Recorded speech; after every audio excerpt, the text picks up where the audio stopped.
I know we could sit here and talk McCarthy, and we will for a split second, but what in the world was going on in Dallas last week with Garrett and the team? I mean, what? That was the most bizarre post-season week between team and obvious firing for a head coach I've ever seen, Peter. Do we know what the hell that was about? I just think it was the Dallas Cowboys showing some incredible loyalty to somebody who, as an organization, they love as much as any player / coach, as Jerry Jones has had in his 30 years in Dallas. And I know that sounds funny, but it isn't just Jason Garrett. It is Jim Garrett, the former scout and the former college football coach, Jason Garrett's father. But Jim Garrett was also a beloved member of the organization.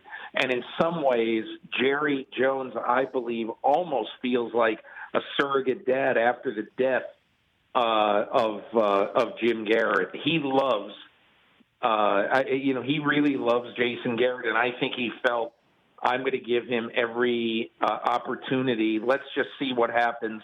And then when we find somebody we love, if we do, then and only then are we going to let Jason Garrett go. I just think it was trying to show as much respect as they could. So they were spending time last week considering bringing him back, or I don't think that, even though they say that now, I don't think that was a serious consideration. But who knows? Maybe it's a 1 in 100. So why let him go until we have to? That's my only view of why this happened. But I think Jerry knew just from his paying customer, they did not want Jason Garrett back, and Jerry was borderline positive he wasn't going to bring him back. He just wanted to try to treat him with as much respect as he could. Which is, I guess, then have McCarthy over to the house while he's still under contract.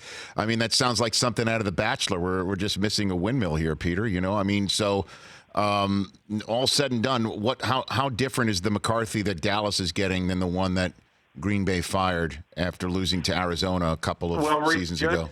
Judging by the day and a half I spent with him a couple of weeks ago in Green Bay, I think he's going to have a different approach to analytics. I mean, Rich, this is a guy who showed me a slide on his deck, which he has ready to show NFL teams. And so I'm assuming that he showed this to David Tepper and Jerry Jones.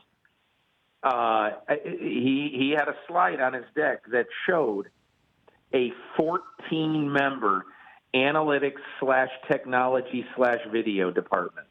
And he was going to devote 14 people. Now, would you think that is the way that Mike McCarthy would end up treating analytics? In my opinion, I would never have thought that he would have done that.